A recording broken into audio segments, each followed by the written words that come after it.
Usekubhaceni usaziwayo usabela impilo yakhe kulandela isigameko sokudutshulwa kubulawa iwele lakhe. USakhile Biyelo neminyaka ngu-38 osebhukhanani empangeni uthi usesaba ngisho ukuphumela emnyango njengoba kwabulawa iwele lakhe uThabani Biyela ngo-Agasti esedolobheni eShowe.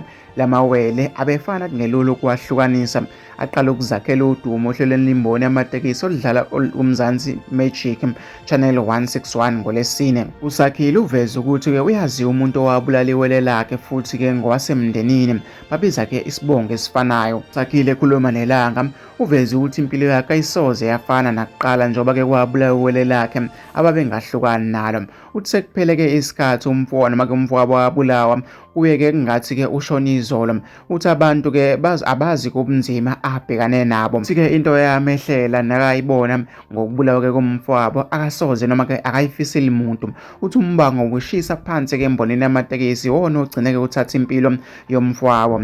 Nomuntu-ke owahlela konke ukubulawa kwakhe uyamazi, kusho-ke uSakhile. Uthe njengoba-ke obesekubhaceni uyazi ukuthi-ke usohlwini noma-ke usohlwini lwabantu-ke abazobulawa. Indlela-ke besifana ngayo nomfowethu bekungelula ukuthi usihlukanise. Iyangicacela ukuthi-ke umbulalo wayefuna ukusibulala sobabili. Ngosuku abulawa ngalo wangishiya-ke ekhaya ngiyibhizi eyake edolobheni eShowe. Esendleleni ubelokhu engifonela enza-ke i-video call engazisa ukuthi usekuphi. Uma eqeda-ke akwenza uzongihambisa ngiyobhucuma-ke umzimba. Ngokuhamba kwesikhathi kufona abantu engisondelene nabo ngesikhathi-ke zahlukene bengibuza ukuthi ngabe-ke siphephile yini lapho-ke esikhona. Ngaqamba amanga ngathi-ke sindawonye futhi-ke siphephile.